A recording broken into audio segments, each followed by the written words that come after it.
We are here to win banners. Back outside. This is the point where he always hits it. Oh! Aaron Harrison beyond belief.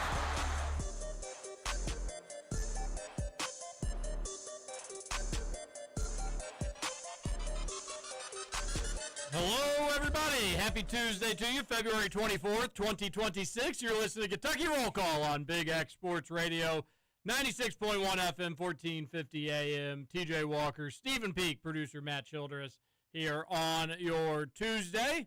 Feels like a winter day, but not too shabby. I'll take it with the weather we had last week. Better weather, I think, coming down the pipe, and who knows, maybe not too far off from winter being gone, which is always exciting times around these parts. Peak, what's up? How are you? I'm doing good. Because I am not in Columbia, South Carolina. We talked to our boss, Tyler Thompson, Jack Pilgrim, and I did on our way back from Auburn on Sunday. We were saying, please don't make us go to this. I enjoy getting to go to all these places. It's the way this season has gone. I'm just ready for just get me to the postseason. Just get us to Nashville and Dayton, and let's see what happens. TJ, how are you doing? Could be Dayton. Could be you lose tonight. You will take a step in that direction towards Dayton. That is for certain. I'm doing well. Today was, I think, the first day back where I went into the office, wife went into her office, one kid went into their school, the other kid went into their school. I think it had been maybe 3 weeks since all those things have happened. So doing well. I had to go down to E-Town today and somewhere in Spencer County, somewhere rural in Spencer County. So a lot of driving today. Haven't been in the office besides just for a quick drop-off, pickup, and now back in the radio studio and doing that. And we'll be doing that until I go and pick up the kid right after this. And then I'll be with a 4-year-old. I haven't decided if I'll go into the office with her. That decision going into the office with the 4-year-old after the radio show, it's like at best, maybe I'm getting an hour of work done, and at worst, I'm just getting a destroyed office with marker potentially on the wall everywhere. She does like the office, though, so at least I'm lucky that she actually enjoys hanging out there. So I'm not sure what I've got going on later this afternoon, besides the Cats and the Gamecocks tonight at 7 o'clock. Just blessed that it's not a super late one. No more late games moving forward, so I'm happy about that. And we'll be doing the Bud Light Kentucky postgame show over on ESPN 680 right around 9 o'clock. We went long, one of the longest ones we've ever had last Saturday, and the phone lines are still a bit wonky over there, but good thing that we just have a bunch of callers, so we hear about the phone line. So blessed in that regard. But this is going to be an interesting post-game show, Stephen P., because the way that I view it, either Kentucky will win, and I don't think we'll probably have a great deal of callers because it's a win over South Carolina. Yeah, you're right. Like you did, that's what you're supposed to do. It's about time. You ended a 3-game losing streak. I mean, they're 3-11 in the SEC. But if Kentucky loses, if they lose, that will be probably, unfortunately. We all go 3 hours? We may. I mean, if they were to lose, it'd almost feel like that's it if that were to happen. But it's not going to happen. We don't want it to happen. It. I want to know. I'm just like it's it for the season, but also maybe I think you get a lot of fans that would just say, all right, I was kind of on the fence about this guy, but this is just too embarrassing. This is too much. So we'll see. Hopefully we don't see. Hopefully we do not see. And at the moment, we do not see Producer Matt because he's on the other side of a concrete wall. Producer Matt, what's up? Nothing much. Kind of tired today. Had a slow start to this morning, but I think a lot of that has to do with the fact that my body was already adjusted to it being nice and warm outside, and now it's freezing cold again. So now I just wake up and walk outside angry. It's one of those reasons why. Since I was in high school, I planned on eventually moving somewhere southern, and these are the mornings that make me want to do that again. Respectfully, what have you done outside today? Oh, just go to my car. I do not like this second winter, though. But I also did work outside for about 7 years in a row. So I've been there and I've done that, and I'll never do it again. But you're not doing that at the moment, though. No. Yeah. I've done my time. I've paid my dues. Totally get that. I don't really hate it, but don't love putting on a shirt and tie. And I just relate it back to high school. And then even in 8th grade, we had to wear shirt and tie, which was ridiculous. Really? Yeah, just to get us ready for high school. What school did you go to again? Rayfield. Rayfield did that? Yeah, just to I get didn't know you that. ready for high school, which was like, all right, we'll be plenty ready once we do it every day. So, like, I kind of am, like, sick of shirt and ties. But colder weather, it stinks. It's not the most fun thing to be out in the world in. But if you are just going from car to office or house to car to house, or car to office to car back to house, it's really not the end of the world. I mean, I don't think I ever said it was the end of the world. I just said I hated it. Oh, I don't think I ever said that. You said that it was the end of the world. Well, you just implied that I thought it was the end of the world. It seems like you are bringing that upon yourself. Honestly, it might be the end of the world. I mean, Self- in my universe, where I am the ruler and, you know, I am the king of catering, then, you know, I'd say it is the end of the world. Hey, buddy, I'm the king of catering. No, if you had to work out in it, you know, similar to what I do, obviously, as a blue-collar worker like I am.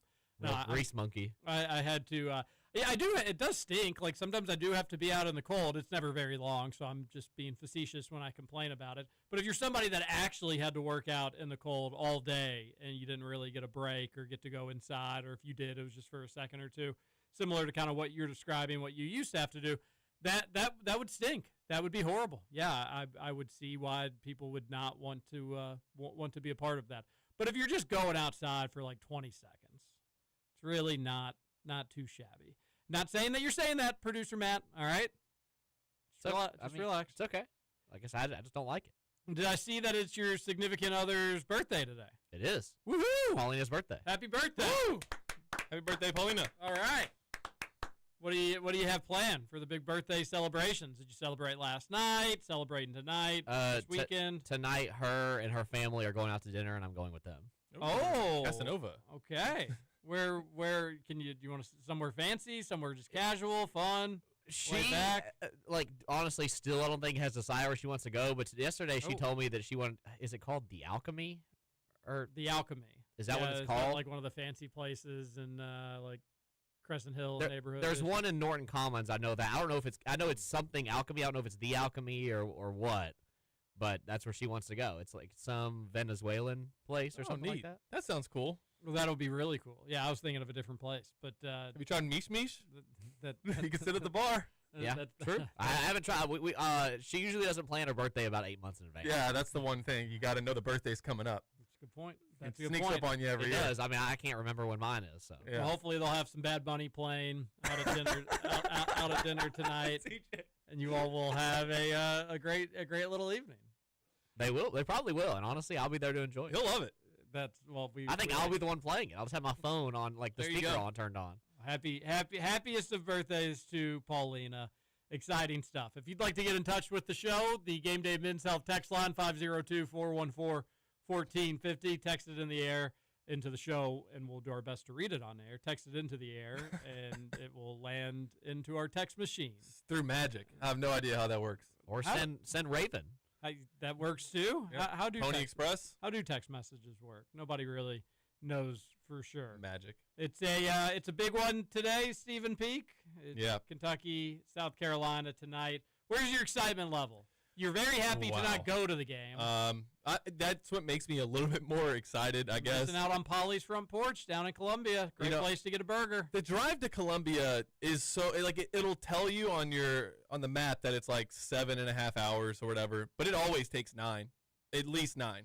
It's just an hour or so longer. 9 from where? From here.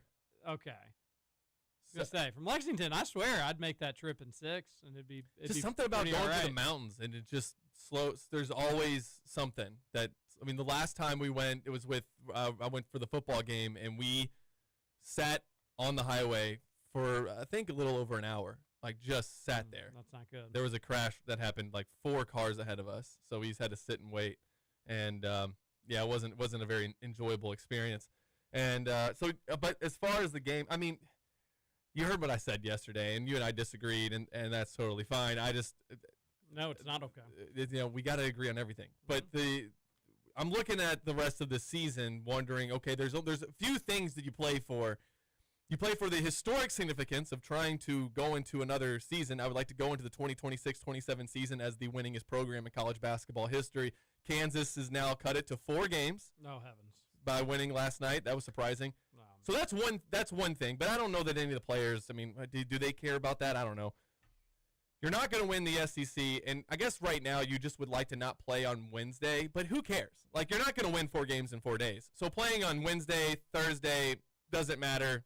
Maybe. Like, the one thing about playing on Wednesday is you might be able to win 2 games in the SEC tournament. There you go. You can beat South Carolina, and then I think it was like Vanderbilt is the way that it was set up, that they would play Vandy next on Thursday. That'd be a tough one on Thursday. It'd be tough, but, what's our record against Vandy in the SEC tournament? That would be Cal era, 1-3. Pretty embarrassing for the Kentucky basketball program to get a win in Nashville but not make it to Friday. Yeah, you're right. So, and then, okay, they'll get in the tournament. That's fine. I just feel like for the regular season, the games that are left, to me, are like they'll win tonight, and then they'll be in the tournament. Whoa, breaking news. Yeah, I mean, they're not going to lose tonight. If they lose tonight, even with injuries, TJ, you can't lose tonight. Oh boy, because I have seems extra jinxy, doesn't it? Well, I give them the benefit of the doubt on injuries, on why this is not a team that has lived up to the expectations we gave them in the preseason. Even though they probably weren't going to anyway, we just never really got to see what a healthy roster would look like. But regardless of injuries, you got to win tonight, so they will. Because if they don't, then everything you said in the intro becomes true. And if you win tonight, you're in the tournament. Now it's just a matter of what seed, and then let's just figure it out from there. But what I'm kind of getting at is these are, like, to me, like almost glorified exhibition games. Like, after you win tonight, the remaining 3 games are just whatever. Just you could win all 3, you could lose all 3. It doesn't change what you're going to be able to do. Ooh, we've got some breaking news. Oh no, is it good? Kentucky coach Mark Pope has been issued a public reprimand and fined $25,000 by the SEC. Well worth it. For post-game conduct and comments related to officiating after the Wildcats game against Auburn, per the league. Good. You know what I wish he was going to get fined anyway? I wish he just would have said what he said in the hallway. I wish he just would have said it into the mic. Well, that's kind of, we talked about that on the post-game show. It was just like, oh, man, if you're gonna do that, then do it. This almost seems childish, like kind of, this is BS. I'm not getting fined. I'm not touching you. I'm not touching you. Like I'm not saying something. I won't get fined. So blah, blah, blah, blah, blah. Like off to the side. I agree. He should have just went up there and said, listen, to me, I don't want to take anything away from Auburn, but I felt like the officials cheated us this game tonight. And it was unacceptable officiating. We hold our players to a certain standard. I know the league, he could have taken a more professional, angry route where you're getting across that we feel like we were cheated and it's not okay. But he took more of just like a goofy sideshow sort of. The stuff that he said, though, in the press conference, when I went back and I was editing our travel video yesterday after the show, I listened to everything he said again. Just the whole, it doesn't take a lot of time to get through a 3-minute, 15-second post-game press conference. TJ, what he was saying wasn't these referees made bad calls like it was an accident. He was saying it was personal and disgraceful. He's saying they did it on purpose. They made bad calls on purpose. Now, that's a whole different level of this. Like, there's one thing to call out incompetence and saying that, yeah, that referee needs to be better trained. He needs that. He's saying this was personal, which is kind of saying they screwed us and they did it with intent. That's a whole different level of, it's true, like, complaining. Like that. So I knew he was going to get fined for it, even if he didn't say what he said in the hallway, because what he is saying is that it was an intentional. They cheated Kentucky intentionally. I don't know if that's really true. Maybe there was something said. Owe was talking with Courtney Green. He was talking with, I don't know who the other officials were, but the players and coaches were all talking to the officials all game. Maybe there was something said. I wish he would just say that then if there was. But doesn't it seem like that it was that he's basically claiming that Courtney Green and the rest of the officials had it out for Kentucky? Yeah, well, when you break down his words like that, you're probably right. I don't know if he was trying to be so intentional or conspiratorial with his wording, but when you say it like that, it seems that way. But it was kind of a weird quote. You know, he did go out of his way. What was the words that he used? Like, can't take our power? Yeah, we're not going to let people outside of the program take our power away from us. No matter how personal it is, no matter how strange it is. Disgraceful. Well, he's been fined $25,000 all the same. Whether he thought that he may be able to skirt around it or not, they got him, $25,000. Is that donated to Kentucky Roll Call? It'd be nice if it were. Ooh, that'd be cool. It is not, I'm pretty sure. But, yeah, so now is there a target on him from the officials? Oh, you came after us. I do believe in a bit of a official cabal. I do think that, like, they look out for each other because almost every profession does. When anybody's talking about their profession, there may be grudges with the ego with somebody that you consider a peer. Ooh, they got a promotion and I should have gotten that promotion. But if you're talking about it broadly, people speak highly about their professions because to a certain degree they're speaking about themselves. So doctors will always have doctors' backs, and you see it like realtors in the realtor business. They'll always have each. It's a tougher job. We do more than just sign contract or print out contracts and stuff like that. So officials are certainly like that. They're going to stand up for one of another. I don't know what, and they hate Calipari for what it's worth. Like the officials in college basketball, probably 85%, and that may be generous, don't have good feelings towards John Calipari. That's why I thought it would end with Cal. Because they don't love being screamed at and then sometimes being, patronized after the fact and that sort of stuff. I thought Pope's approach was if officials don't like Pope, then they're not going to like anybody, right? Like he's nice to them. He tries to be buddy-buddy with them. He hardly ever gets technicals. He'll get worked up here and there, but it almost seems forced. Like, all right.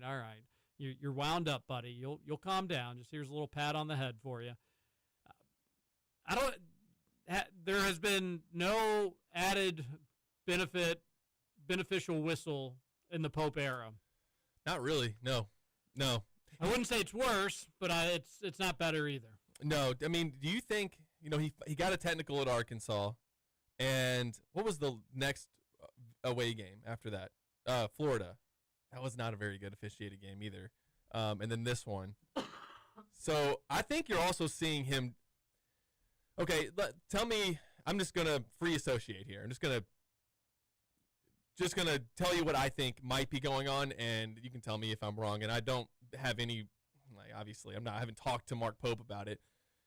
I think the pressure is getting to him a lot, and that you're starting to see it's been happening all this year. But that was a game that Kentucky really, really needed to win, and they had it, and then it got taken away from him. And I think what you saw in that 3-minute press conference was Mark Pope's mental state, him unable to hide his emotions. And there is you do want to blame other people and take the pressure off yourself a little bit. Do you think this was another example of him kind of, I don't want to say cracking under the pressure, but I do bring up Billy Gillespie, not to compare these two. They're very different. Mark Pope is way better than Billy G was.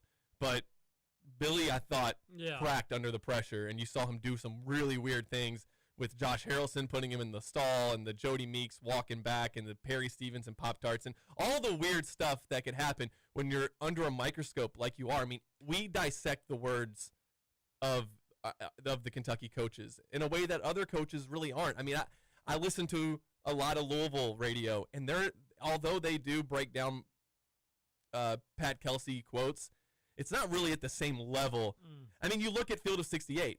Kentucky's not really relevant this year, and there is a Kentucky segment every show that they do where they're dissecting Mark Pope's coaching ability and what he says in post-game press conferences. And I just think that the spotlight you get, it is really bright. And when you're failing, you can feel like the whole world is against you. And I thought that was another example of that on Saturday night. Do you think that might be the case? It could be. Losing's just not fun, and there's no great way to handle losing. If he goes out there and he's not passionate, people would, does he even care? He doesn't get it. I thought he said he, there's no great way to handle losing. The best way to handle it is to not do it, is to win, and you don't have to deal with the analyticalization of every press conference, every sentence, every word. He's frustrated. He's mad.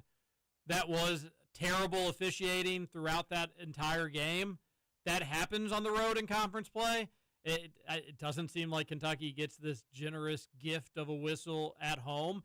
But I don't, on the one hand, I do want it because I want Kentucky to win games, and I won't hide or lie about that. But on the other hand, it's like, good. Well, you want the officials just to do their job. You want the game to be the game. You don't want to even notice the officials. But that doesn't seem to happen much with Kentucky on the road. I wonder what kind of whistle they'll get tonight. If it's a really bad whistle, it's going to be a tough game.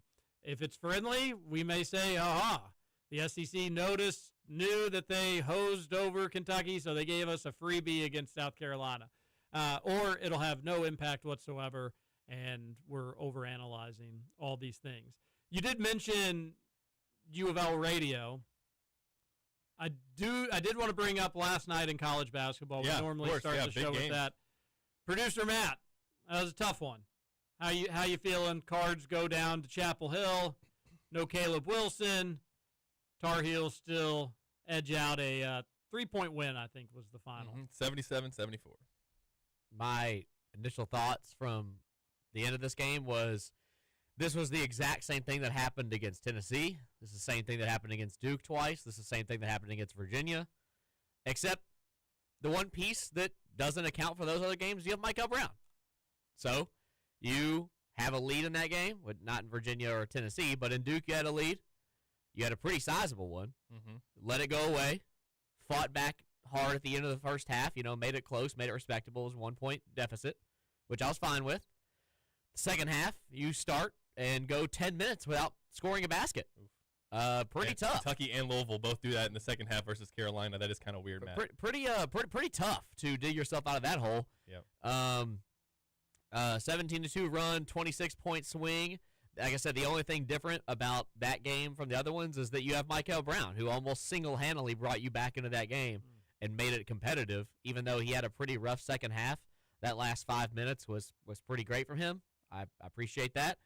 Brian Conwell finally stepped up at the end of that game. That I don't know what's going on with him. Some Monstars have completely stolen his basketball power. I'm just not understanding. But that was the one where I didn't feel good about the game at all throughout the whole day. I've made that pretty apparent to the other people I talked about. This one was the most angry I've been after a loss all season. To watch coming out of the second half, one where I thought that Louisville had a chance to really turn the momentum. You start the second half with two just boneheaded mistakes off of screens where you just don't communicate and leave a shooter wide open to go on a 6-0 run to immediately start the second half. You get out to a 14-point deficit, and then you give up a handoff turnover to Seth Trimble, who, Seth Trimble, he's great. He's good, but he's not 30 points good, I don't think, especially not against top 25 team. You knew that somebody on this team was going to need to step up for them to win, and he did, and they just did almost nothing to slow him down. And once again, Pat Kelsey just, on the road against a ranked team, just pooped his pants. I don't know. He punched first. I felt really good about, I thought that we were taking good shots. I thought the offense was swinging the ball really effectively. I thought that the pace at which we were playing was really nice. We didn't turn the ball over too many times. It was 10 times. That's a lot, but compared to what we had been doing the past games, which was 18 and 19 and 17, it was improvement. We turned them over 9 times, so we didn't really lose heavily in that battle. We pretty much killed them on the glass. They got more free throws, but you just didn't get enough stops. I know a lot of people on Twitter went off about the officiating in that game, not having I think 2 free throws in the first half total, maybe. But when you go into the half almost tied in that situation in which you had an 11-point lead at one point, and then you give up immediately a 17-2 run to start the second half, I will never blame an official. I won't. That's on Pat Kelsey. That's his fault. And I just moving forward, I just cannot ever feel good about Louisville playing a top 25 team until Pat Kelsey can officially beat one on the road. And it was one of my it was a come to Jesus moment for me yesterday in terms of I am a Pat Kelsey believer. I'm a believer that even in this state of college basketball, you're not always going to get the Dusty May, or in football, you're not always going to get the Kurt Signetti. You know, some guy's going to have to grind it out. You know, Pat Kelsey has never coached a Power 4 program, and you can really see it in this season. But my number one takeaway is this really reminded me. This team reminds me of the Donovan Mitchell season when we went to the tournament, where I just felt like we had this unimaginable talent on our team that would go on to do great things, and we're just wasting it. We're just wasting it. Like I said, although that Donovan Mitchell team was a 2 seed, this U of L team will not be a 2 seed. Obviously, will not be a 2 seed.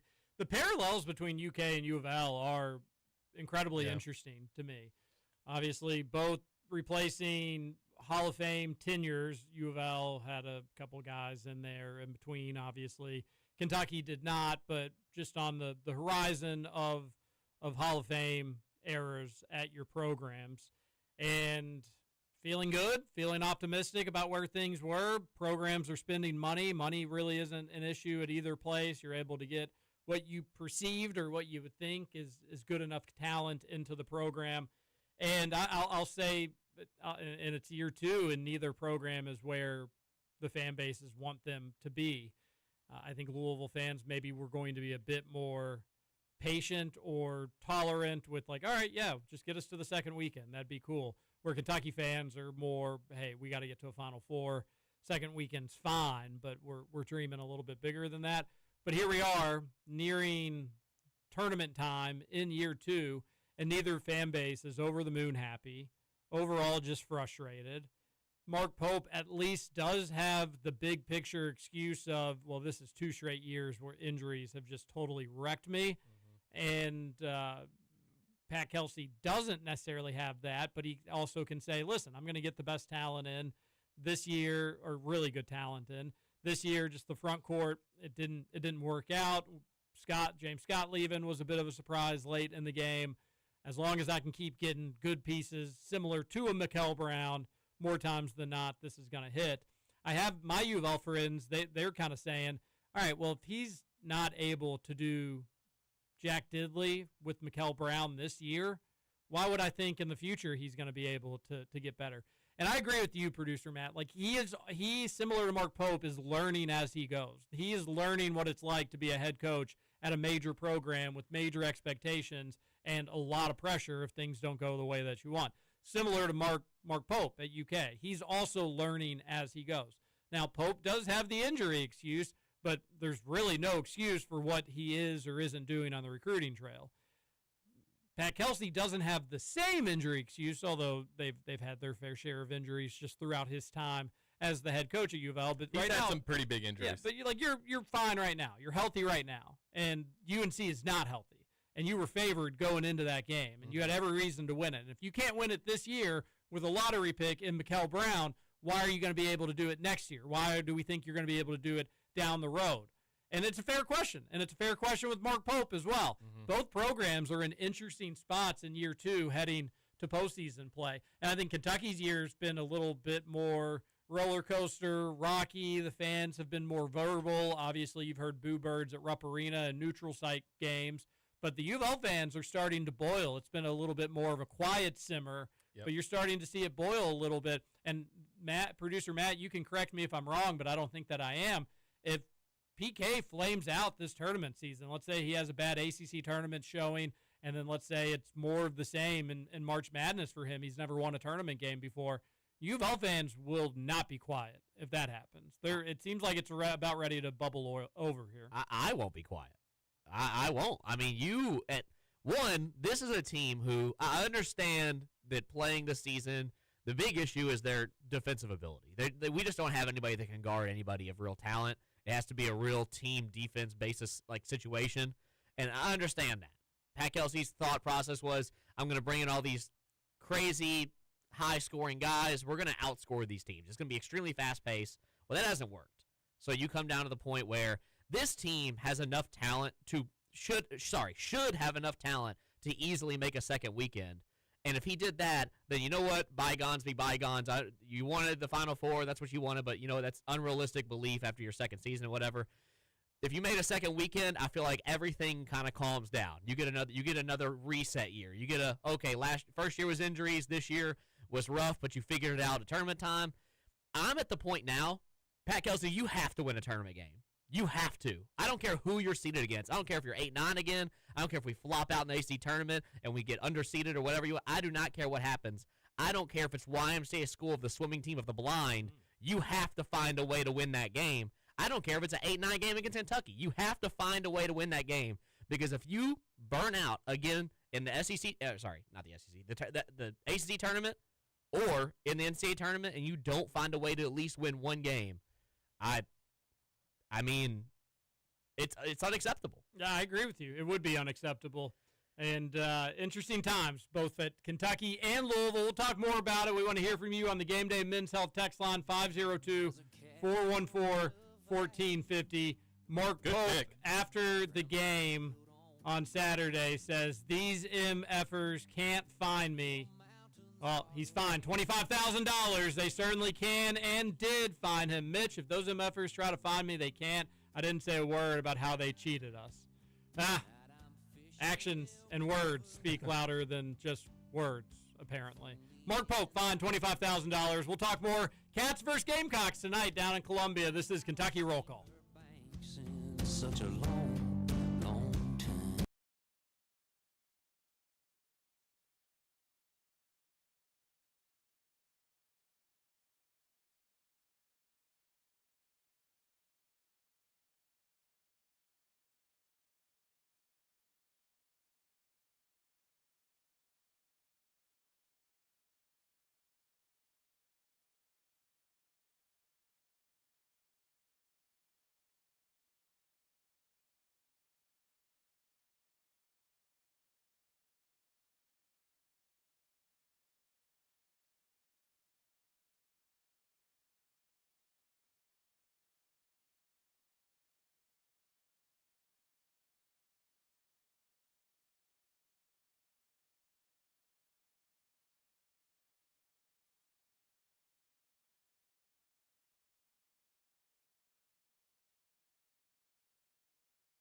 It's a great pick. I've never heard Pete get so excited about a song. Dude, I love me some Eric guy? Church. I like, especially his first 2 albums were really great. Then he had, what's the one where he talked about New Orleans, Knives of New Orleans. That album was good too. Half the song's just about states. Yeah. He loves talking about some states. Smoking a little smokes. That's a good one Isn't too. that one of his songs? Yeah, it is. Tucson, Arizona. Yeah, places. They're really popular in country Talladega? songs. He does have Talladega. What's your favorite song about a city or state, Matt? Ooh, probably either Empire State of Mind Oh yeah, it's a good one.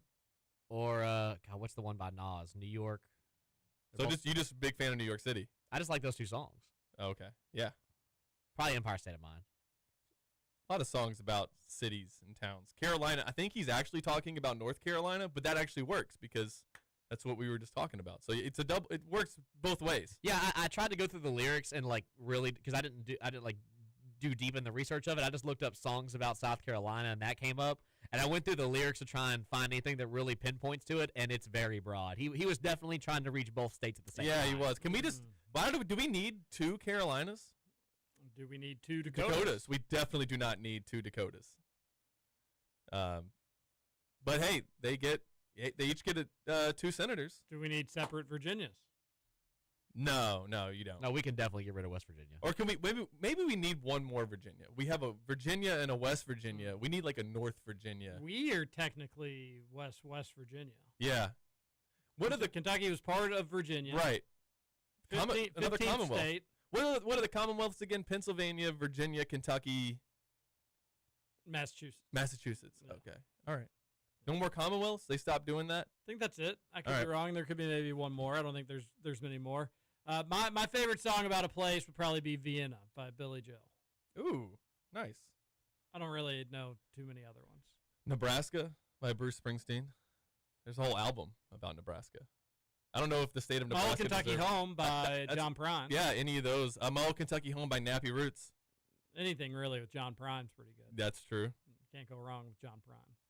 502-414-1450, Game Day Men's Health text line. Did we tease something? No, I don't think No? so. Okay. All right. Just that we would talk more about the Cats and the Gamecocks. Big game tonight. I was thinking about teasing this, but I won't. I don't really even know how I was going to like turn it into a segment or where to even go with it.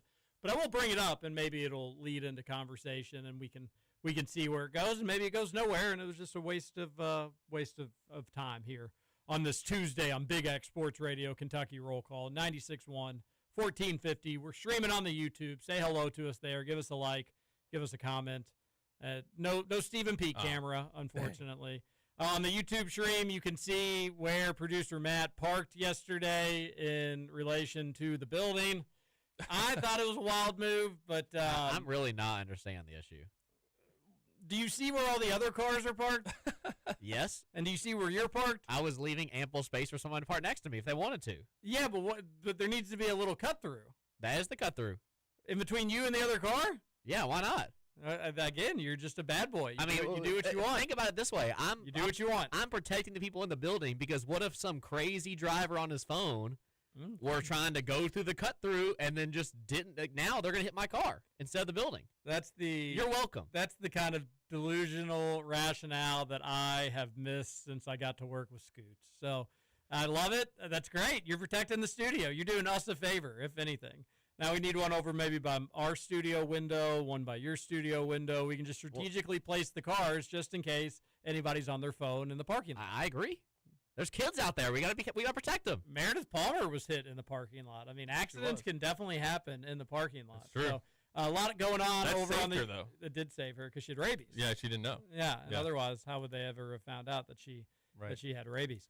But yeah, a lot going over on the YouTube page. Not a second camera on the. Well, I guess a third camera technically, but everything besides that going on the YouTube page. You won't be able to see Peak, but he's here.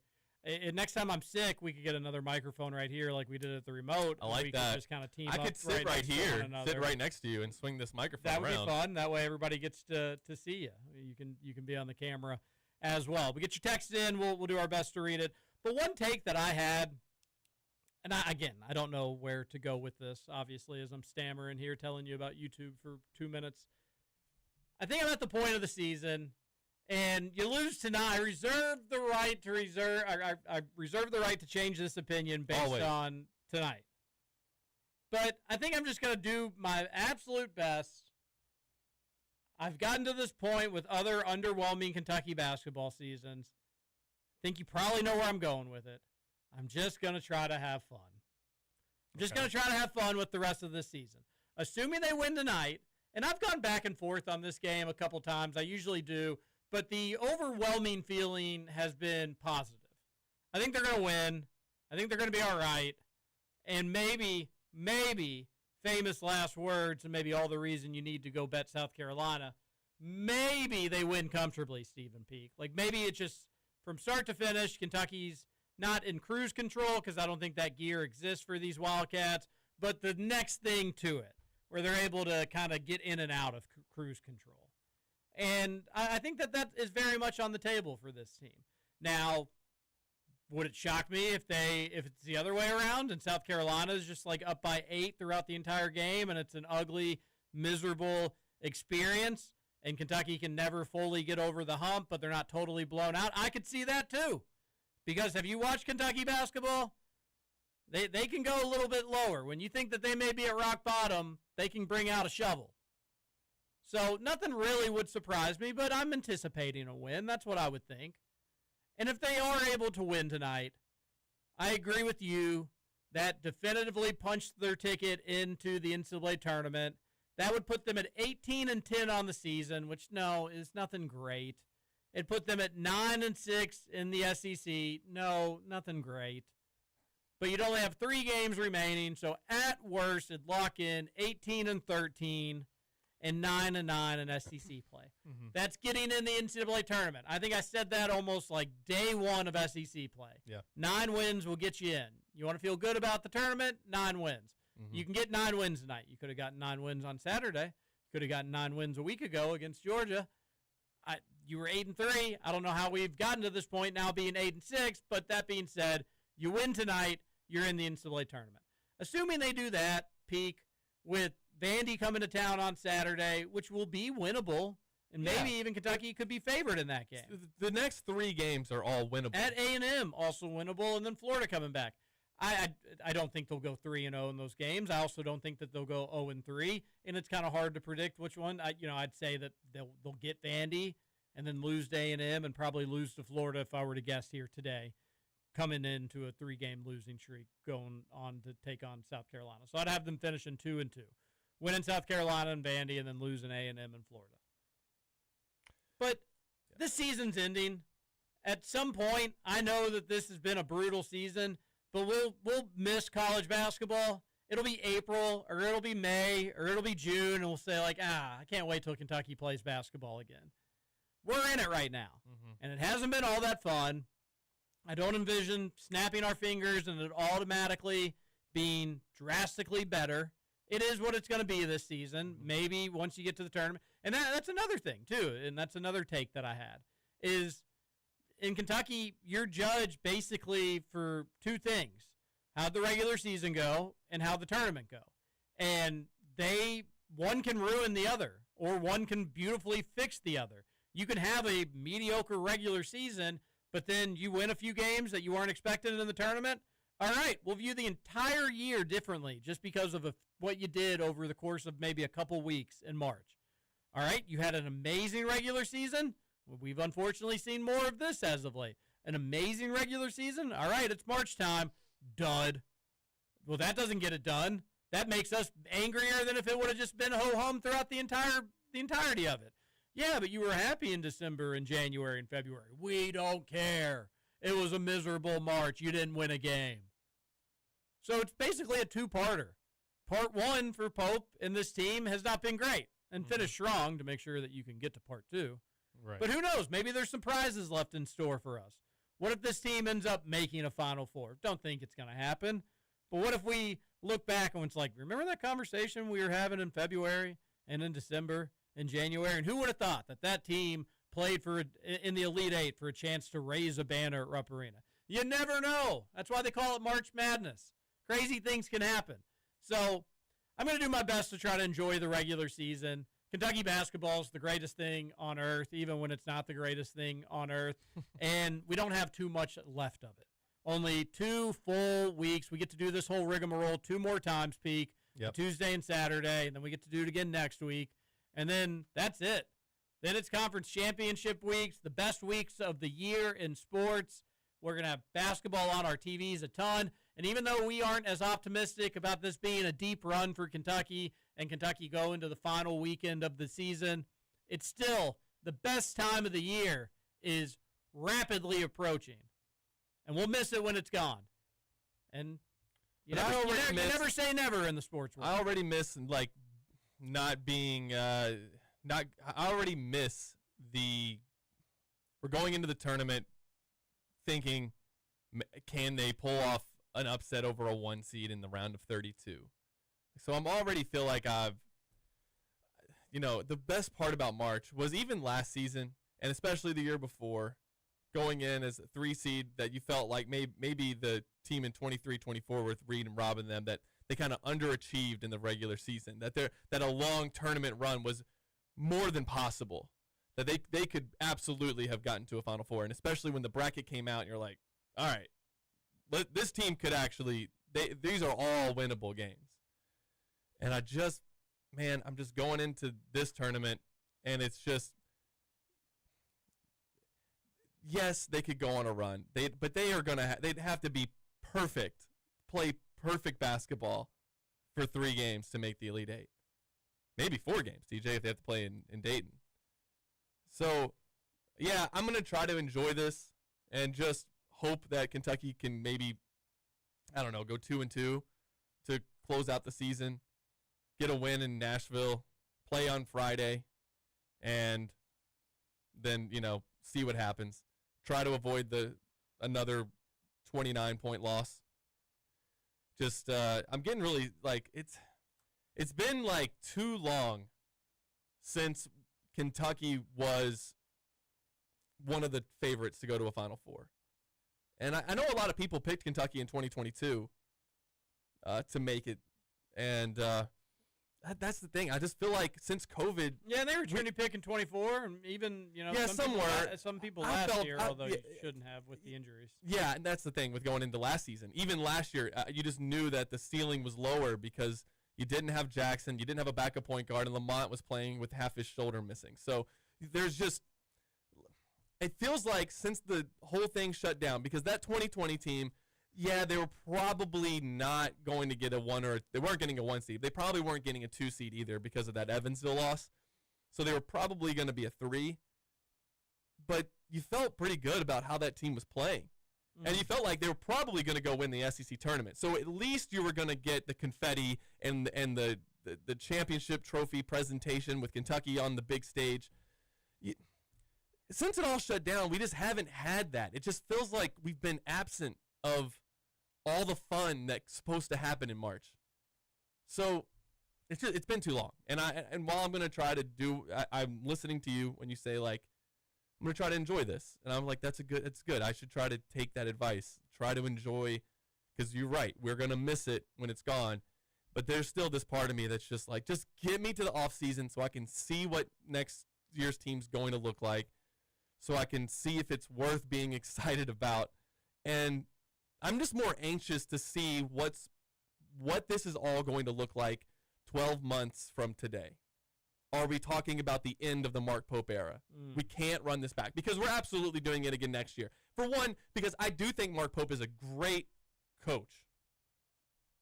I'm way more concerned about who he's going to coach and if he's going to get the talent that can get Kentucky to that next level. And so I'm really anxious to get to that part where we can see how the team's put together.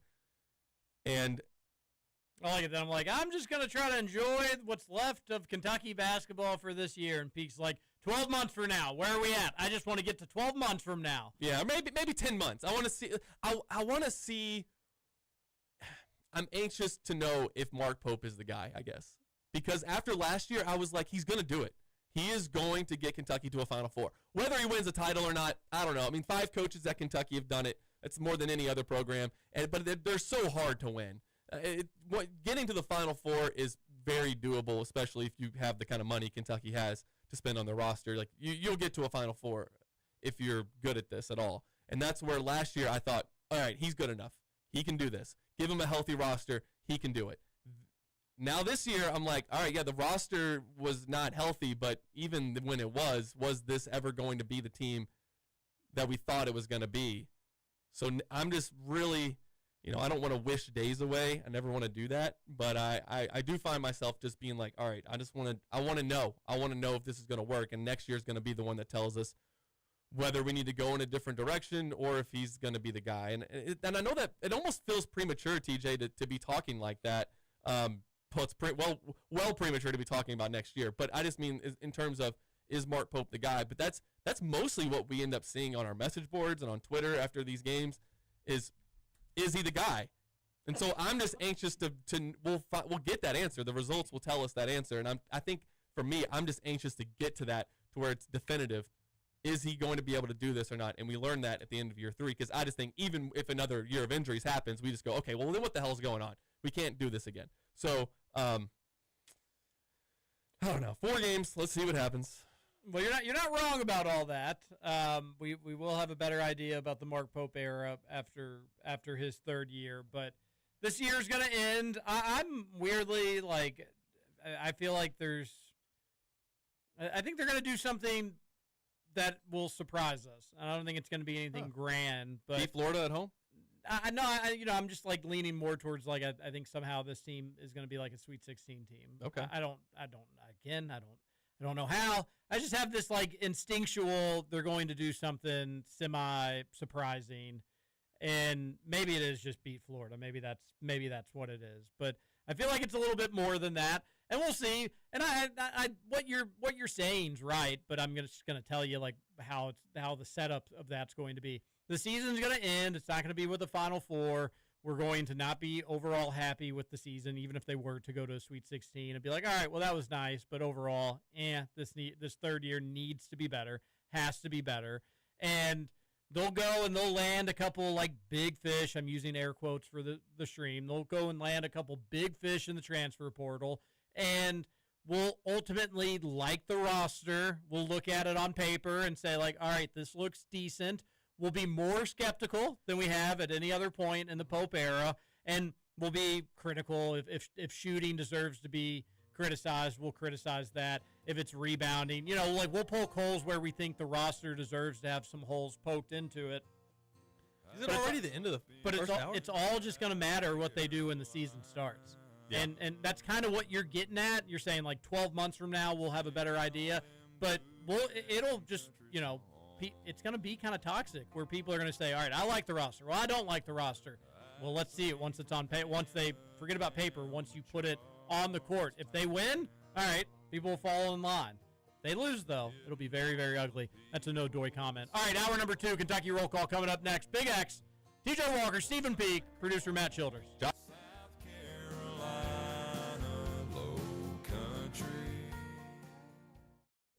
Whether it's basketball or football.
personally, I think we ain't doing yet. With Walker and Peak.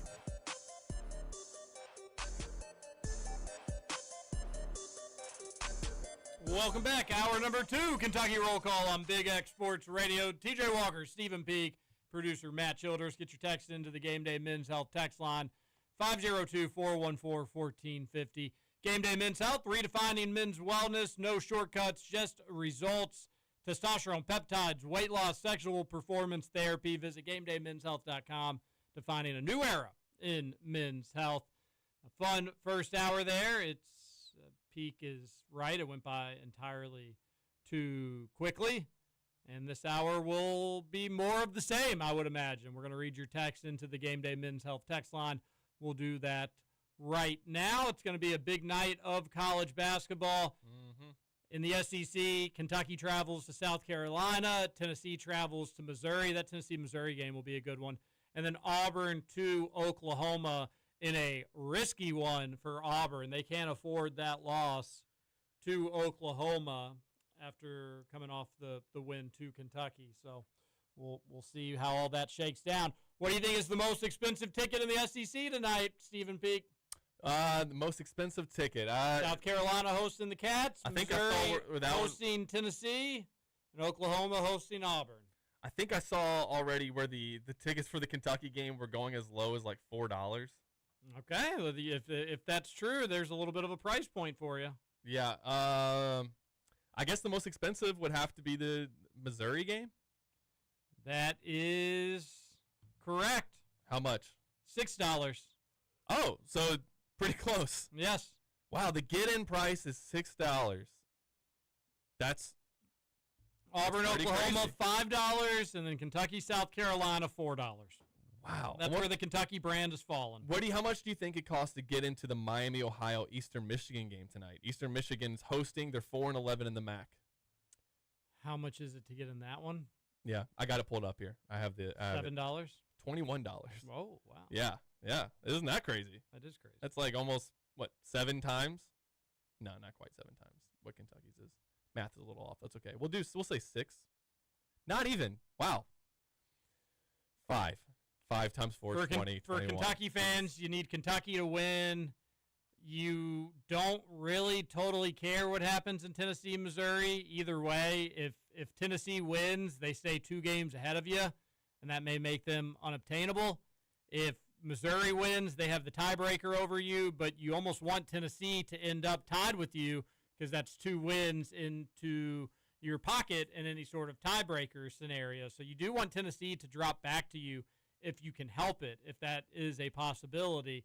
And I think Missouri gets them on the road tonight, and I think Oklahoma gets Auburn, actually. I think home teams hold course besides South Carolina, so naturally it'll probably be Tennessee and Auburn win on the road, and Kentucky will be the only road team not to get the win. Would you rather, though, Missouri lose tonight? Because I feel like you're trying to avoid playing on Wednesday. You're probably not going to end up playing on Friday. So you're just trying to make it to that Thursday game. And if that's the case, I think I might just assume we're not making the top 4. So now you probably just want Tennessee to win, and then whatever, that way Missouri gets another loss, because right now they have the tiebreaker on us. Tennessee finishes it just depends what you think Tennessee does. At Missouri versus Alabama, at South Carolina versus Vandy. Pretty favorable schedule in terms of like your good games are at home, Yep. and then nobody's really scared of a road game at South Carolina. So you probably are right, Peak, that, all right, Tennessee, you're not going to catch them. It's better just to have Missouri lose because they're going to be much more likely to finish with the same record or similar record to you than Tennessee will. The only thing is Missouri has the tiebreaker against you. But sure, it's either way. So if Missouri wins, okay, well then maybe Tennessee can trip up again. You never know. But let's be real, Kentucky's almost certainly going to trip up too. So it's better just, all right, I've convinced myself. You want Tennessee to win. You want Missouri to lose. They're 8-6, you're 8-6. If Kentucky can win tonight, Missouri loses, boom, you're ahead of them. Just like that. Where if Missouri wins and you win and Tennessee loses, Tennessee's still a game ahead of you. and you're still tied with Missouri, and things are just a little bit more muddied up in the middle. I'd be down with Auburn losing, just don't need them even getting Kentucky's 2 games up on them. You don't want them to even get close. And then tomorrow in the SEC, Florida travels to Texas. You actually hope the Gators just roll. Georgia at Vandy. That one's really kind of either way. Probably would want Georgia to win. Mississippi State at Alabama. Doesn't really matter. Texas A&M at Arkansas. You probably want Arkansas and Calipari to win that game. Mm-hmm. They're 2 up on you now. Yep. So you want to bring A&M back down to you. And then LSU, Ole Miss, that one certainly doesn't matter to anything that has to do with Kentucky or anybody even involved at LSU and Ole Miss for that matter, because nobody cares about that game tomorrow night. There's a little look ahead on the SEC. All right, let's go to the Game Day Men's Health text line, 502-414-1450. The Cats are plus 220 to miss the tournament. South Carolina plus 260 tonight. That's pretty funny. That's kind of interesting. Yeah. Because if they lose tonight, you ain't getting that number plus 220. Right. Yeah. No. Right. It's going down if that happens. But I think the Cats win tonight. I don't think we have to worry about that. A texter says, wife our so-called journalists are the worst at that. But that was from the first segment, the worst. Yeah, I'm trying to figure out what the reference was there. What did we say? I remember it being something Peak was talking about, but I can't remember what he was saying. Well, let us know, texter. I think it was why you guys were talking about the Mark Pope fining situation. Okay. I think so. That's what I was thinking as well, Matt, that it was somewhere in that conversation about the fining and he needs to go to the press conference and say it. But I don't know what specifically we were talking about with the journalist. We'll see. We'll figure it out. Another texter says, South End Josh here. Do we really want this team making the NCAA tournament so Mark Pope can embarrass the program more than he already has this year on and off the court? Dude tried to be slick and avoid a fine, but ultimately got it anyways. Now he just looks like an absolute chump. Well, I don't think that's why he looks like an absolute chump, South End Josh.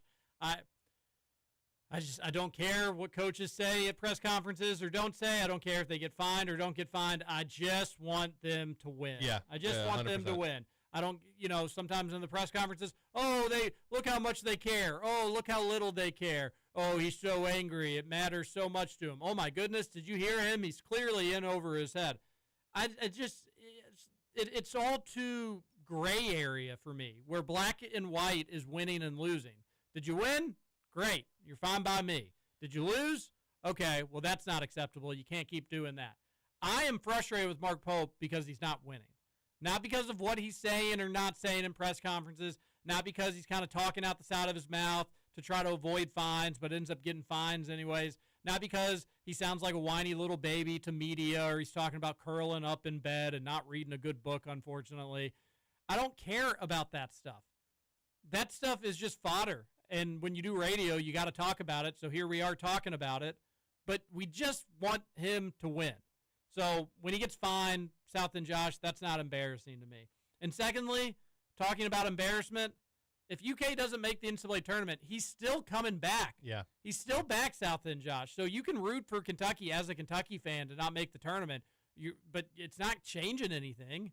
It's just not changing anything.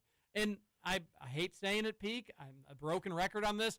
I don't think that this team is going to hang a banner, and I don't think – I still think there is some bright moments. I just got done saying that. But even if it ends up not happening in March, even if there is no bright postseason moments, Selection Sunday is a rite of passage. It's a holy day in this state. Yeah. It's like to not have it or not have your name called sucks. It's bottom of the barrel stuff in the sports world. So I don't care if it's an 8 or a 9 or a 10 or an 11 next to Kentucky. I mean, I do care.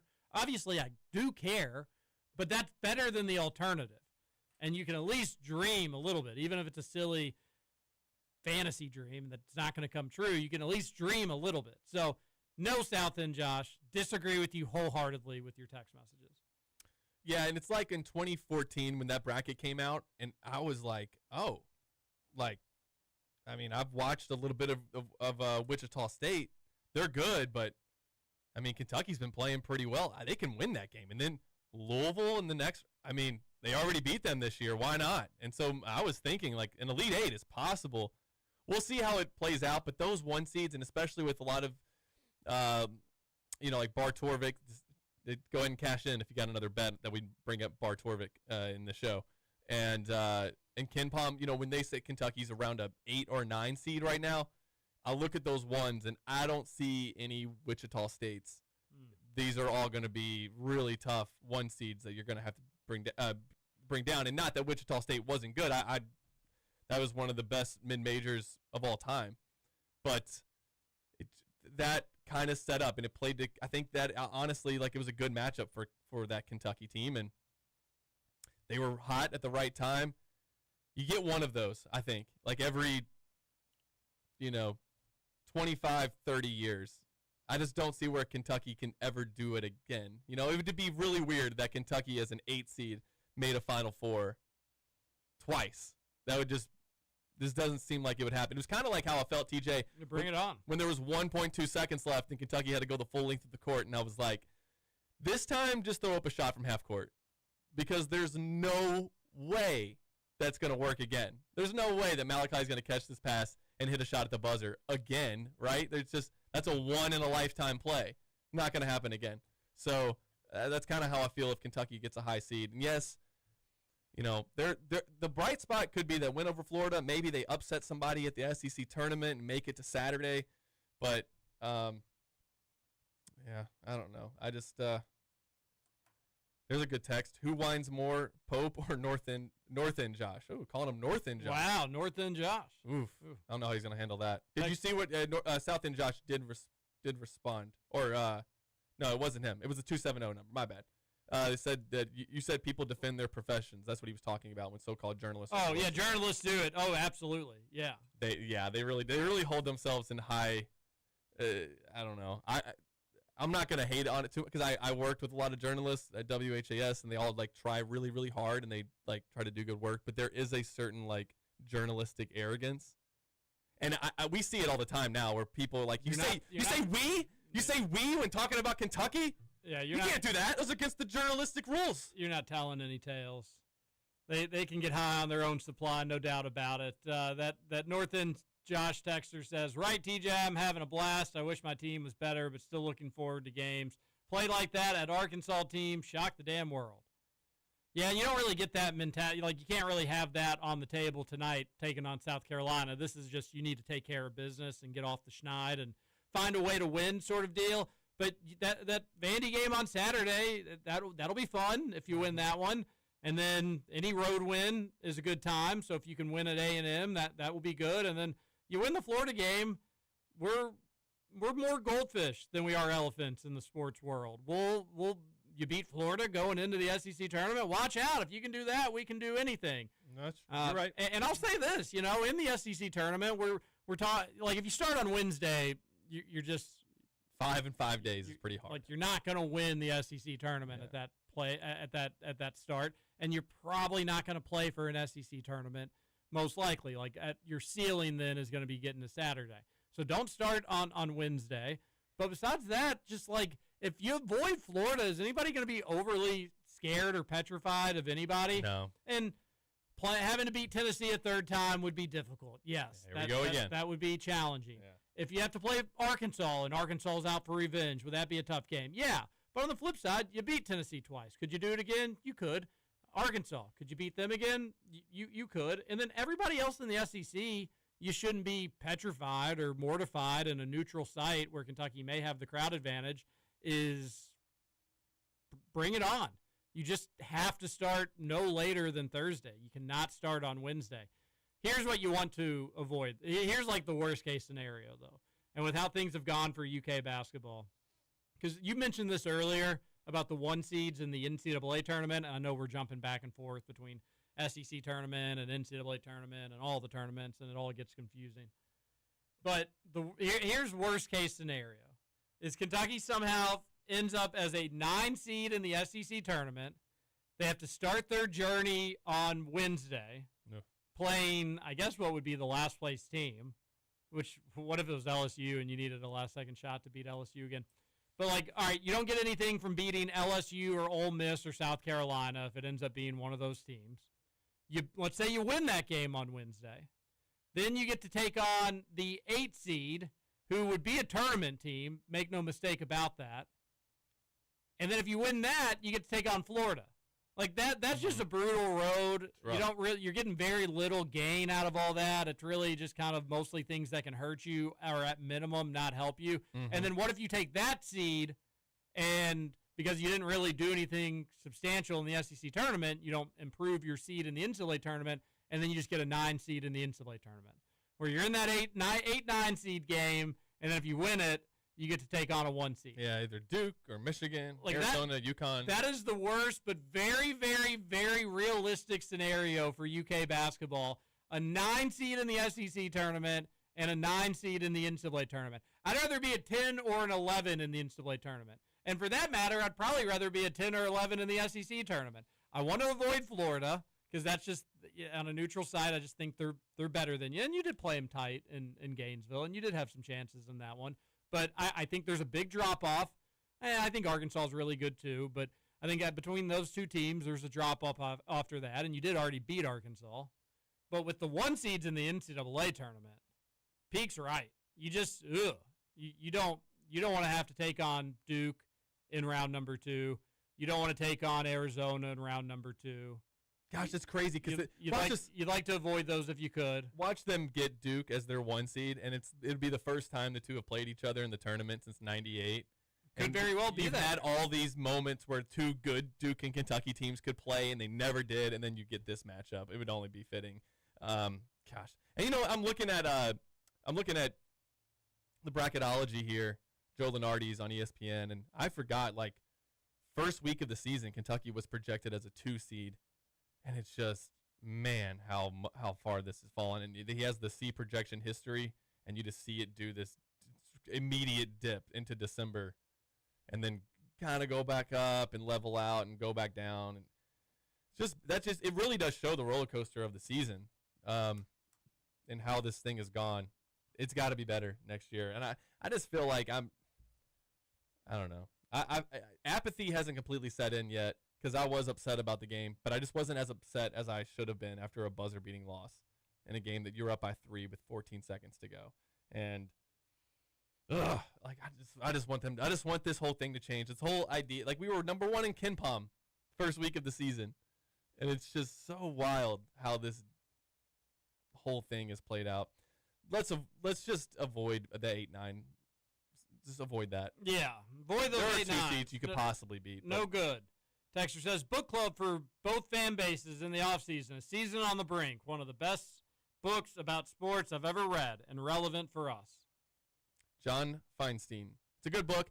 TJ, in the book, there's a lot of Bobby Knight quotes, and I don't believe I got an edited version of the book. I think this is the only one that went to print, and it had just, instead of writing out he just puts F dash in its place, which I thought was so weird because I don't think you'd ever see that today.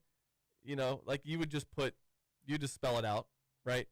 And then when they did the movie version of it, it was like a made-for-TV movie on ESPN. On ESPN, I think they put out the unedited version, and then on ESPN2, they bleeped everything. I don't know. I thought that was kind of weird. Do you remember watching that? Do you remember when they put out Season on the Brink?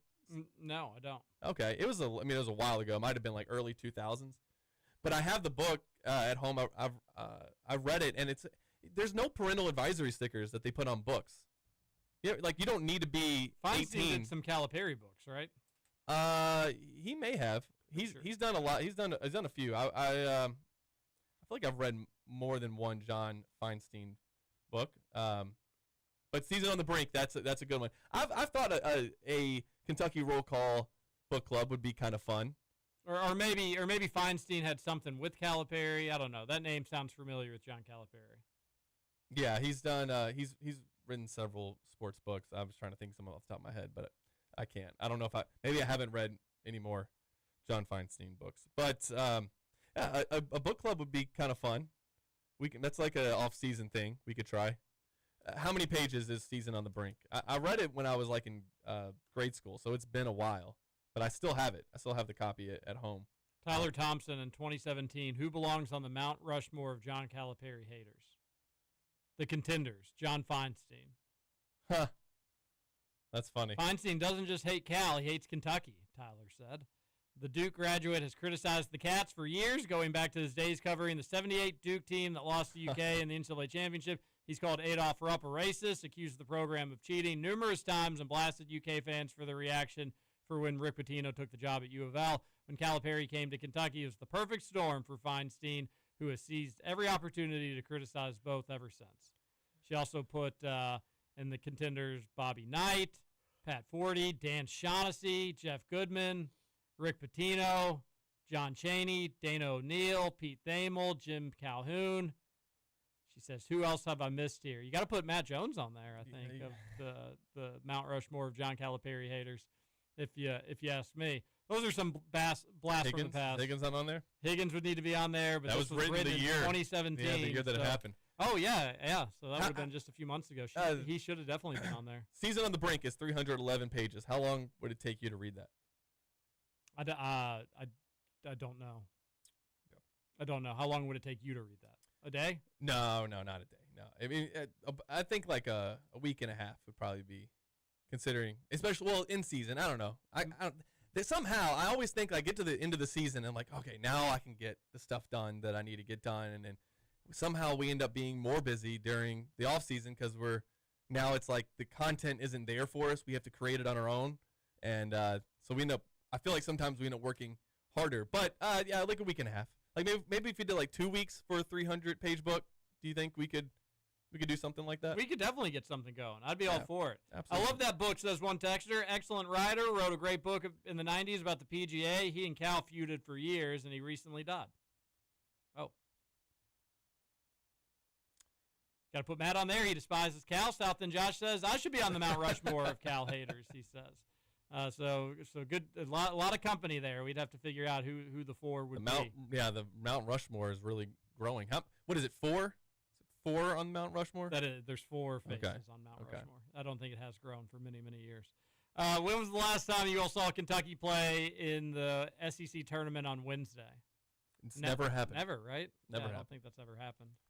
They've made it to Friday like every year except for the COVID year. If they don't go probably like 2-2 in their Final Four, they're probably going to play on Wednesday, folks. Like you need to be 1-3 is going to get you on Wednesday. You know, it'd be hilarious. Like we spend so much money to get this Airbnb for Nashville, and it would just be like, I don't know. It wouldn't really be that funny, but it would. You know, I'd probably just ironically laugh at it because if we have to go down there for that 12:30 Wednesday game, and then they lose, and we just pack up all of our stuff and go back home on Wednesday night, I don't know. That's just the amount of money we got to spend to have a place down there for that week is insane. Oh, yeah. And so it's just wasted because this team sucks. That would be, ugh. But on the flip side, hey, go 4-0, start on Friday. Everybody's rocking and rolling, baby. Yeah, I wonder what the crowd would be like because if Kentucky's playing on Wednesday at noon, how many people have planned that into their Nashville trip? I was going to say, if they played Wednesday, I may try to go on Wednesday. You know, yeah. Be accessible, attainable, wouldn't be too terribly crowded. You could get back in time, no worries. But, geez, I mean, 10 years ago, we'd set our calendars to the SEC tournament. All right, do you want to get down there on Thursday or Friday? Well, yeah, blah, blah, blah, blah. Or we'd be doing the St. Patrick's Day parade in town, which is always that weekend, and be like, all right, well, UK, are they going to play in the early game on Saturday or the late game on Saturday? But you knew they were going to play on Saturday in the SEC tournament. It's just you really did. I don't know if taking it for granted is the right word, but you just, I did. You set your watch to it. I did. I'll never assumed it was I will never take another SEC tournament championship game for granted ever again. I will never take an SEC regular season title for granted ever again. They've won 82 combined. 82 SEC tournament, SEC regular seasons combined. No one has dominated a conference in any sport the way that Kentucky basketball has dominated the SEC. No. And it has not been the case for the last, 6 years. That was the before time, unfortunately. Yeah. Matt Jones called RuPaul she on today's show. They aren't canceling Matt, but they would have a few years ago. Close call, roll call. Don't, come on. Don't boo. New entertainment district outside stadium will make KS Bar a ghost town. Thanks, Mitch. Well, I did actually. For it? I did. I had written that down to talk about today, and here we are at 1:30, and we haven't even briefly brought it up. But Texter's getting us back online. Yeah, what's your favorite design plan? I was looking at them earlier, thinking we might be talking about that. I don't really have a favorite entertainment district look, but no, you got to have a favorite design plan. Okay, all right. Well, if you're going to force me to have one, I was actually confused by it until I've read the what's it called, the little key down there with the proposed buildings. But I don't. What are those? Are you buildings? A Cooper Connector type of guy? Are you a linear corridor sort of fella? University Crossroads. You look like a University Crossroads kind of guy. Are you more a linear corridor. I'm a linear corridor. Whoa! Wow! I did not think that you were going to be a linear corridor guy, but now that I think about it, of course you would be. You've got linear corridor written all over your forehead, Stephen Peak. I don't know. It doesn't. I'm a Cooper Connector, and let me look at the Cooper Connector. Let's see. Is that the first one they put? Yeah, that's okay. So, but what are the buildings? The Cooper Connector is the most invasive construction proposal. The entertainment district would be on the north side of Kroger Field and will replace buildings currently occupied by BCTC. Get them out of here. Get them out. I'm a Cooper Connector guy. Just connect Cooper all along. Okay, well, the linear corridor proposal would keep the entertainment district on the west side of the stadium and line University Drive. The red, blue, and orange lots would receive a facelift with parking garages constructed nearby. I do love this, though. I mean, there's other places that have had these entertainment districts, and, when we go to these road trips and see what they're going to do, and then Tennessee has their proposed entertainment district, this would definitely Cooper Connect it up, baby. Yeah. I can't Cooper Connect hard enough.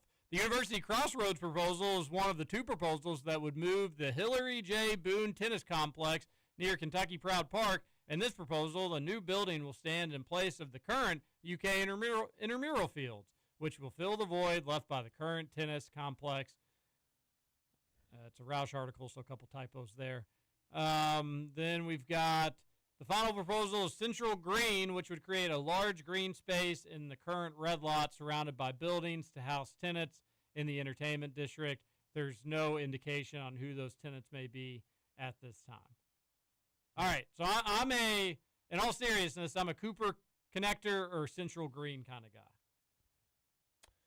The biggest issue that people are going to have with this is what does it do to parking? So just make sure that when you do this, you're building parking structures either on top of these things or you've done something to increase parking, because that's obviously been a big issue in the past. It's going to be a bigger issue now because you're going to take away. It looks like it's going to be kind of invasive as far as parking goes. So outside of that, though, I'm really excited about this. I also saw what they were looking into to building a smaller entertainment district near historic Memorial Coliseum.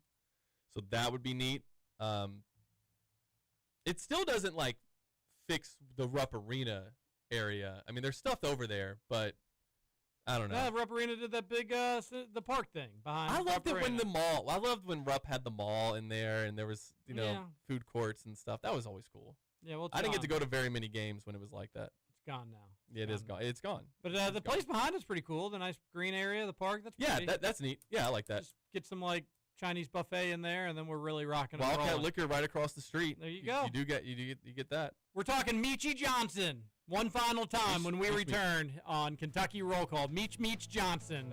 Keep all the old days behind you.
game winner. That's a good one. That was a great game. And then I also can't help but think about Devin Downey 2 years in a row beating Kentucky. Once when they were at home, and then the following year in Calipari's first season, they beat Kentucky in South Carolina while Kentucky was ranked number 1. Yeah, I remember in SEC tournament loss back in 2006. I think it was 2006. It was on my birthday. That was no fun in the SEC tournament. Would that have been like a quarterfinal game potentially? Maybe. I don't think it was an SEC semifinal game. Maybe it was an SEC semifinal game. Regardless, they beat us on my birthday. Nothing bad's ever happened on my birthday, but that wasn't great. And then another one was 2012, just because I covered the game down in Columbia. It was a blowout, right? It was a blowout win, and just part of the reason I thought always that season that team could win the national championship, maybe should win the national championship. So I don't want to say like that was the moment that I knew that they were going to win the title. Took down the Gamecocks. But it was like it did level them up for me, seeing them in person. And I covered that team pretty much every game, so seeing them in person isn't that big of a deal. But I did get to sit in like the courtside seats as a media member back in Columbia, South Carolina for that one. Maybe they still give media really good seats down there, but they did back then, back in 2012. And it was just a different perspective, I suppose, because South Carolina was driving into the paint and literally just fearful of Anthony Davis. Yeah. Like you had guards that were wide open, but because they just thought Anthony Davis was looming, they would like pump fake to nobody and then kick out just because it was a safer option. And I just remember that game. I'll always remember that game. This was a D1 SEC college basketball team, and they were just fearful of Anthony Davis. It was like, oh, man, he really is just a different type of dude. They totally dominated South Carolina. 52-25 at halftime, by the way. Yeah, it didn't even seem that close, honestly, if I remembered it correctly, and it seems like I do. So that one comes to mind as well. Not the most memorable SEC basketball program. You're right, the Devin Downey, Mr. President, DeMarcus Cousins game. It was right before that. That was a good one back in 2010. That was during a stretch of 3 straight wins for the Gamecocks over Kentucky. In 2009, two in 2009 coming against Billy Gillispie, and then they got that one in 2010. Now, the Cats did get revenge on Devin Downey and that South Carolina team just about a month later.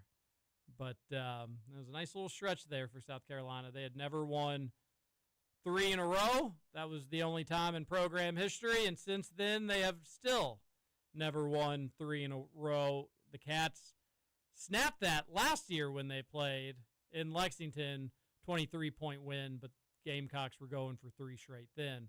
So UK has won 1 straight in the series. However, 3-3 in their last 6 between these two programs. So I feel like we just say that entirely too much about mediocre SEC programs. In the last 4, in the last 5, in the last 6, which obviously that's not all on Mark Pope, but he's also he has not lost to them yet. But he's not necessarily doing his he hit South Carolina, I mean. Well, South Carolina he won last year, so hasn't played them on the road just yet. Gosh, that one in 23 was so bad. That South Carolina team was awful. They were quad 4, and that was when you had Severe Wheeler and Oscar Sheway going at it after a timeout. And then I don't think Wheeler played another game. I think that was his last game at Kentucky, was that South Carolina lost 71-68, and probably cost Kentucky a seed line that year. They probably should have been a 5, but because of that loss, it dropped them to a 6. And then the Calipari's last season, that was coming off the Big Z 4 3-pointers and behind the back pass, and everyone was on Big Z watch, and he took I pretty sure he took like 1 shot. He took 3 shots, 1 3, and he was 1 for 3 from the field and finished with 3 points, and the game wasn't really close. It was 8-point lead for South Carolina at the break, and they went on to win 79-62. So Carolina has kind of been a thorn in the side really since COVID. They've like you said, 3-3 since COVID. Wait, is that right? That can't be right. Oh, that's right. No, it's not. Even the 2020 team, that team that won the SEC, I forgot they lost on that banked-in shot at the buzzer. Completely forgot about that game. Ugh. No Miles Studi. He played at Vandy previously. He won't play tonight for South Carolina. He was averaging 6 points. A decent three-point shooter he was only shooting 31%. But not a major loss for South Carolina. Meechie Johnson, that's really their only good player. He's averaging 17 points for South Carolina. They do have 5 players averaging 9.4 points or more. But he averages 17, nobody else above 11 points per game for USC. Meechie Johnson, if that name sounds familiar, it's because it should sound familiar. He came into Rupp Arena in 2023, in the 2022-2023 season. That's how long this dude has been playing college basketball. And they beat the Cats. It was an upset win at Rupp Arena. It doesn't happen all that often for South Carolina. Meechie Johnson, I think, had 26 points in that game. They go back the following year in 24. They play in Columbia. Big win for South Carolina. They beat UK by 17 that year. Meechie Johnson then transfers to Ohio State. Well, guess what? Kentucky plays Ohio State in the CBS Sports Classic. Now, he didn't play in that game. He was injured in that one. Didn't matter. That was the game where UK had several people get it proposed and engaged and all that fun stuff before Meechie Johnson was on that Ohio State team that waxed Kentucky. So when Meechie Johnson has been in the building taking on the Kentucky Wildcats, it has not been good news for the blue and white. He is healthy. He is their star scorer. He's the really do-everything guy offensively. If he has a big game, Pete, it's not going to be good news for UK. He reminds me of a more Otega Owe-like scorer. He's not going to be somebody that's going to shake and bake and then step back and knock down 24-footers. Now, he can, and because I just said this, he's probably going to do that about 5 times tonight. But he's somebody that's going to be a lot more comfortable going and attacking the rim, playing downhill, and easier to guard in that sense. If somebody is truly like a three-point threat and can score from anywhere, that's a really hard player to guard. He is a physical guy. He's going to use his muscle and his weight to get where he wants on the court. He's good at getting to the free throw line as well. So got to play disciplined defense on him. And you would think like this is a good matchup for Otega Owe. We'll see how engaged and locked in Otega Owe is. You'll probably get a little Colin Chandler on him as well. Colin, you got to be tough. You got to be strong. He's going to try to go right into your chest. And then maybe you get a little Denzel Aberdeen guarding him as well. But it really is the Meechie show. I'm so sick of UK making decent to below average to just flat-out bad teams look like good three-point shooting teams. Guard the perimeter. South Carolina's not a great three-point shooting team. I don't think they have anybody that plays meaningful minutes that's shooting over 34% from three. All right?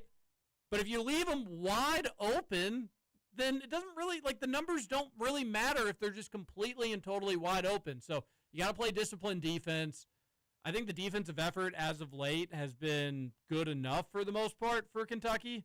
I don't think it's been anything embarrassing during this 3-game losing streak. You should have been probably a little bit better against Georgia. I was a little disappointed with how they guarded on the ball in that Georgia game. But they were a lot better against Auburn. They played good enough defense to win. Mm-hmm. And then against Florida, it's a tough assignment, and that was just kind of the tempo of the game. But are you going to be more like you were against Auburn defensively, or are you going to be more like you were against Georgia or Florida? That will tell the story as well. So this is one that really shouldn't be any funny business. But this is a Kentucky team that's specialized and majored in funny business this season. So who knows what to expect, Stephen Peak? Where are you at on this game? I think they're going to win, and I think they'll win relatively easy. I think maybe like a 8-10 buffer game, TM, on the buffer games. But Jack Pilgrim has predicted South Carolina to win 79-76.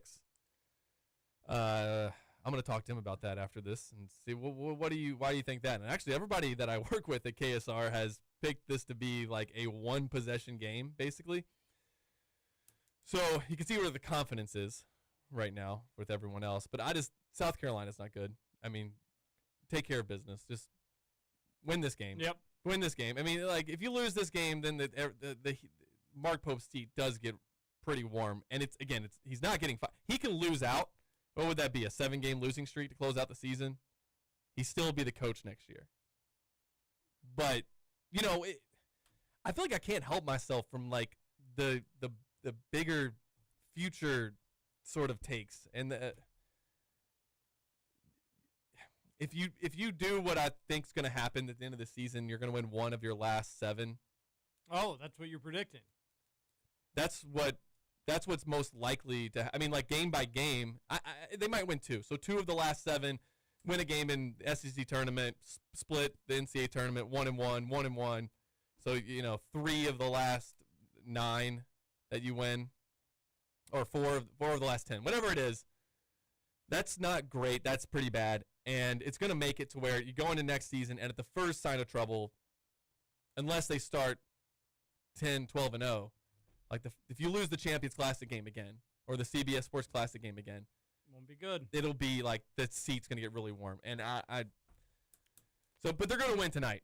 Just short-term take, Kentucky will win tonight. Got to win tonight. And I don't think we're going to be that nervous towards the end of the game.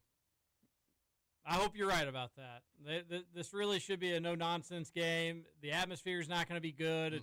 And sometimes that worries me a little bit too. On the flip side, you don't want it to be too raucous, but you don't want it to be just a ghost town either. But no, players respond differently to that sort of stuff. Some like having people making it like the rowdiest atmosphere of your life. Other people like it to be a little bit more chilled. But it's not going to be a great atmosphere. It wasn't at LSU this year either, and they got down by 18. So, Texter on the Gameday Men's Health text line says, that dude, James from Twitter, can be on the Mount Hatesmore with Matt and North End Josh. Kelly Craft can be the 4th. What a crew. Funny-looking mountain, but here come the tourists. Another texter says, Peak, what's wrong with Lex Live? That place is actually pretty cool. Sorry, the creatures of our fan base don't have that food court to vegetate in for hours before tip-off anymore and have to go to actual businesses and spend money to kill time before a game. I did. What were those places inside the mall, South End, Josh? Not actual businesses? Fair point. Yeah, I did tell him, good point, that I forgot Lex Live is pretty cool. It slipped my mind. Because we don't really get to do any of that stuff pregame before Kentucky games. But before I saw Nate Bargatze, I did spend some time in Lex Live, and I'm a fan of that. That's a good addition right across the street from Rupp Arena. I've liked what downtown has done around Lexington, and then what they're going to do with this entertainment district seems pretty cool. If it was like end-all, be-all entertainment district, when would they want that finished by? Like 2035? What is the What is they didn't put out a? That's what I'm asking. You're the journalist. Oh, okay. Well, I've read the articles, and I did not see a expected by. So great. I don't know that. I mean, this is like the first proposals of it, right? So like, they're still a long ways away from breaking ground on anything. They haven't decided on it yet. Yeah. The texter says it sounds like the new Albany mayor is saying our Bulldogs are giving it all on and in the court. Another texter says right now IU, UK, and U of L basketball are history. It can happen. It's not the best of times around these parts, that's for sure. Which team do you think figures it out first and gets to a Final Four? UK. Yeah, you'd have to think that, right? I will say though, IU is going to see GM. They're going to see an influx in this football money into their basketball program. It will be ginormous for IU basketball. They're going to start spending better than anybody else in the Big Ten from a basketball standpoint. And it's not like they were too far behind to begin with. Yeah, and Indiana already they did this weird thing so far this year. They signed freshmen. I mean, who's doing that? That's weird. So yeah, and they got a GM. What are they doing? Trying to win again? It's crazy. Crazy talk. Podcast listener here, Lexington 21. The rules with tips were 2-hand tip, 0 points, 1-hand tip. You were out of the game.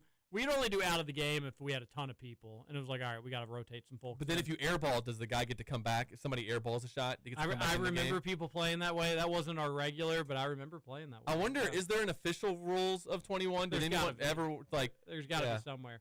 1-hand tip, you're out of the game, and you would usually stand under or behind the backboard because if you caught an air ball, you'd be back in the game.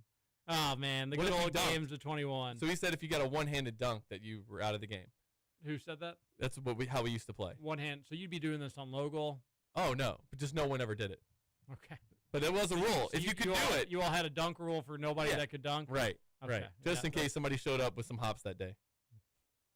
You never know, TJ. You know, you're playing at St. Barnabas. It's like 9.5-foot goals there. Well, sometimes we would play low goal 21, and you would have like dunking tip rules. But we didn't have to worry about the dunking tip rules when we were at 10 feet. The Auburn refs know, we knew our crowd. The Auburn refs know what happened before the Louisville game. I like that text. Nobody else knows what happened before the Louisville game, but the Auburn refs, they found out about it. I just thought of they texter brought up 21 again. I thought about another rule that I play with as a kid. And I want to know if you guys play with it as well. Because you get 3 free throws. Yes. If you made all 3, did you get the ball back? Yeah. Or did you reset? No, you get the ball back. Okay, because I had friends who also played where if you make, because I had friends who like played basketball every day, so they would make, like, there were sometimes where you play where you get the ball back, and there were some where you play where you reset and you keep shooting free throws. And I'd have friends who would rattle off like 15 or 16 in a row. Yeah, I've known some people play with the rule that you just keep shooting. We would play you could keep shooting if you could either keep shooting if you wanted to, or you could take ball after 3. All right. But you had to excuse me, that was ugly. You had to make 3 to get to that point. Did you ever have a rule where you had to rotate, like somebody had to guard the ball? Because the trick to winning 21 is to not play defense and try to get those rebounds. Yeah, we didn't. It wasn't like a uniform. It's your turn. You have to go guard the ball. Well, everyone just kind of did it. My friends that's kind of how I play now. System. Yeah. We played the game how it was meant to be played. We didn't cheat. What was the honor system? You all just guard the ball. You all just jump the guy who has the ball, and you wrestle on the ground for whoever has it. It would be funny when you would just be like, all right, let's get them, boys. And you would just have, 4 people go. And they'd have to throw up a shot, and they'd just throw up, like, this ugly rush shot, and then it'd just be a mad dash for the rebound where anything would go. Yeah, those were the days. You just really never knew how good. Sometimes you just drive past kids in the neighborhood, and you're like, kids. You got it so good. You got it good, kid. You got it good. Keep sending your 21 rules in, though. I'd love to know. What we can get a roll call game of 21. Maybe before the golf scramble, we can just get a portable basketball goal out there next year. Bring it with me. Just play like a game of 21 with about like 40 dudes. Wouldn't that be a good time? That'd be great. Be awesome. Yeah. How about everybody here at the station? We'll do one big game. Knockout is just an incredibly underrated game. The game of Knockout. So they do Knockout up across from the Bridgestone Arena. There's a rooftop bar. They have a basketball goal, and they do Knockout. And so I was up there after Kentucky because they weren't playing a basketball game because it was a Saturday in the SEC tournament. So obviously Kentucky wasn't playing. So I got to go up there, and I did that while the games were going on. That was fun. Won. And actually, one of those games, you knocked out Morgan Wallen, and then he was so mad he threw a chair off. Yeah. Right? It was that place. He said something about losing to them every damn year or something like that. And then he threw the chair off the roof and got in all sorts of big trouble. Yeah. That was at his own bar, right? Have you been to the Morgan Wallen bar? No, I haven't. Maybe I have. I don't know. They're all. Is every country music star now just gonna? They have to invest into a bar in Nashville. I just kind of liked it when it was not that. All of those are kind of the same. That's why I don't like it. Yeah, it does seem like if you've been to one, you kind of been to all of them. Just if that's. I remember when Post Malone's opening up was like the big news, and then I went for.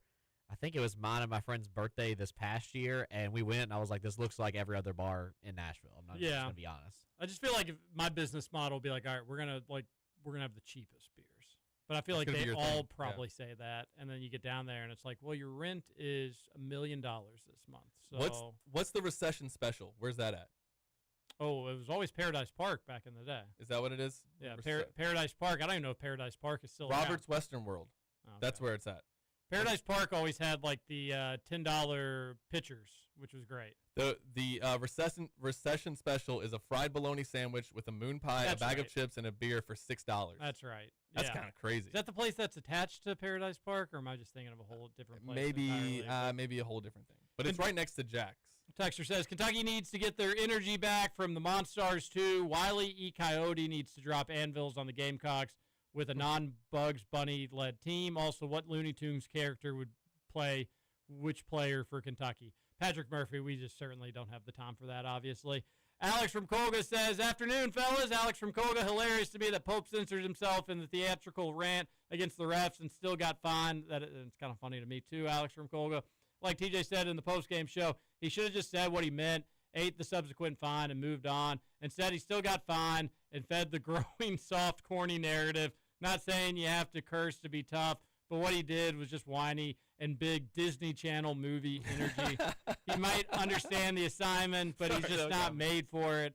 Have a great day, guys. It does give me the sense that because he did that on his own accord. He wasn't expecting people to hear it and this and that. Oh, he did. He expected them to hear but it. I meant like it gives me the sense that whenever it was a hold me back sort of stuff. it gives me back. It gives me the sense that when he's in the huddle and they're calling plays and he's getting mad, he's like, "Gosh, freaking darn it, guys! Come on, we gotta get a freaking rebound down there. What the crap is this?" Yeah, but that when you say MFers or mother effers, like he said, you're saying the word. Because in my head, it go, oh, he means this. That's what saying a word is. So you might as well just say the word. Here's a good text. Does producer Matt have a line beard? I don't think so. Line beard, flat bill hat. Do you iron your flat bill every day? Are we doing the Louisville thing? He doesn't wear. He does not. We have a beard we or are a kind flat of bill. matching today though, which is kind of cute. Gray on khaki. That's hot. Khaki on gray, I should say. Name upon me, gray on gray. A texter says, Mark Pope fined. If I was a coach, I'd work a weekly paycheck or whatever, fine amount, so I could just go after the refs every game. The dudes are bums. If you're a ref listening to this text, go back to ref school, bum. I like that text. Fellas, maybe Mark Pope's dog ate his assignment that he was supposed to turn in for the Kentucky basketball team. How about that? All right, everybody have a good Tuesday. I will take the Cats 81-77. Cats by 9. 81-77. I think it's an ugly win, but it's a win, and that'll be better. Postgame show, 9 o'clock, ESPN 680. This is Kentucky Roll Call on Big X Sports Radio, 96.1 FM, 1450 AM. Stephen Peak, TJ Walker, producer Matt Childers.